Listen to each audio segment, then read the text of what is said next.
Continuando con nuestros temas de escatología, hoy entraremos a uno de los más importantes, Jesús y el reino de Dios.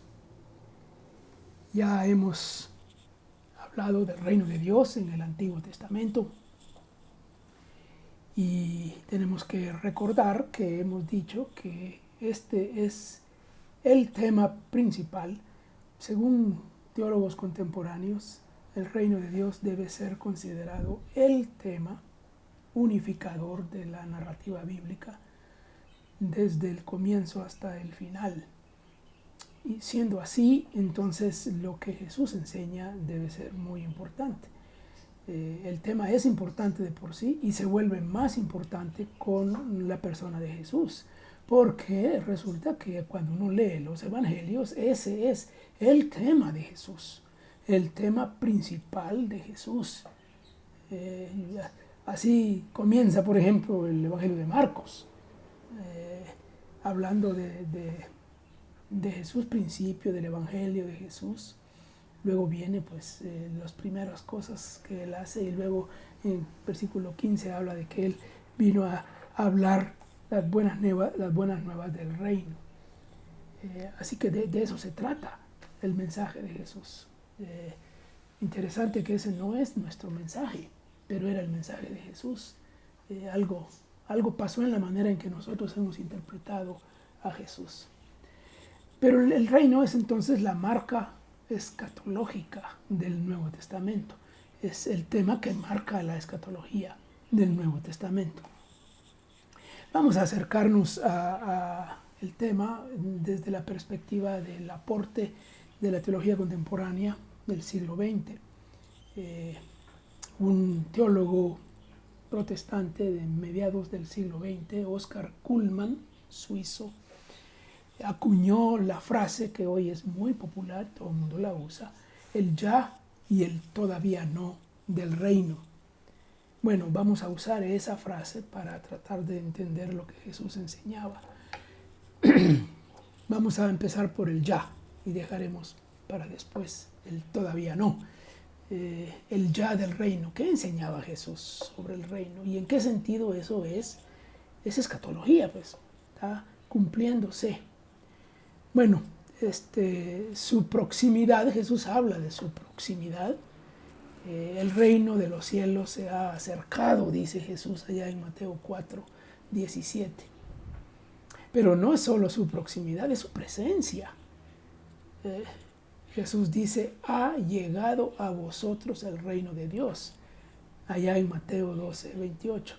Un texto muy importante que habrá que analizarlo con un poco de más detalle. Aquí basta decir que ahí Jesús afirma que ha llegado el reino de Dios. O allá en Lucas 17 Jesús dice, el reino de Dios está entre vosotros. Tiempo presente, el reino de Dios está. Pero también hay textos de otros lados, de los hechos de los apóstoles, por ejemplo, y de las epístolas. En Hechos 2, por ejemplo, en el sermón de Pedro en Pentecostés, cuando está terminando su sermón, Pedro cita varios textos mesiánicos del Antiguo Testamento que hablan de Jesús como el Rey. Y termina diciendo, bueno, a este Jesús, a quien vosotros crucificasteis, Dios lo ha hecho Señor, Curios, Rey. Ya es el Rey, está declarado Rey ahí. Entonces el reino está. O en algunos otros textos de las epístolas, el pasaje de Efesios 1, esa oración de Pablo ahí en ese primer capítulo, al terminar esa exposición grandiosa del propósito de Dios y de los decretos eternos de Dios, de nuestra elección, de nuestra salvación, hay una oración y esa oración va terminando con que Dios ha declarado a Jesús que es Señor de todo, de lo que está arriba, de lo que está abajo, de lo que está hoy, de lo que está después, y allá es declarado Rey una señal de la presencia del reino. Y el famoso texto de Filipenses 2, de la humillación y exaltación. Se habla de la humillación primero y luego se habla de la exaltación, que por lo tanto, por haber sido humillado, Dios lo exaltó, le dio un nombre que es sobre todo nombre, para que en el nombre de Jesús se doble toda rodilla, y de los que están en el cielo y en la tierra y todo, y confiesen que Jesús es en presente el Señor de todo. No es que será, no es que vendrá, es una cuestión presente. Bueno, son textos muy importantes que merecen más atención. Pero la naturaleza del reino, ¿cómo es ese reino presente? Hay mucho que decir, no tenemos todo el tiempo aquí para explicar todo eso, pero en el Evangelio de Mateo, en el capítulo 13, las famosas parábolas del reino nos ayudan a entender algo de la naturaleza del reino. Se le ha llamado a ese texto los misterios del reino, las parábolas del reino, los misterios del reino.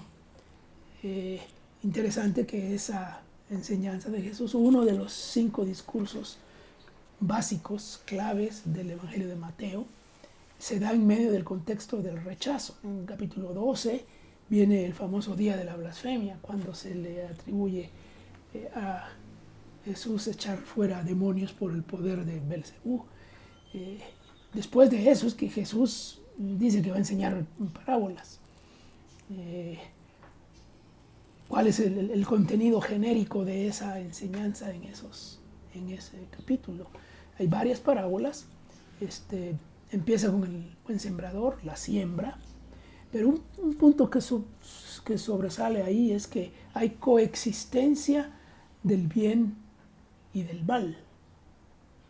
Los terrenos, varios terrenos no son buenos, pero uno sí.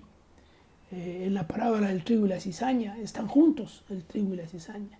Así que el reino presente incluye la presencia del bien y del mal. Pero también se apunta a un elemento importante, especialmente en las 2 parábolas pequeñitas que aparecen ahí, del grano de mostaza y de la levadura. El reino crece, tiene la característica de que crece desde algo insignificante hasta algo grande, y crece también de manera imperceptible, que sería lo que uno encontraría especialmente en la parábola de la levadura. Y luego hay, claro, otras cosas que nos permiten identificar la naturaleza del reino, que uno encuentra en otros lados, como en el Sermón del Monte, pero estaremos viendo algo de eso más adelante.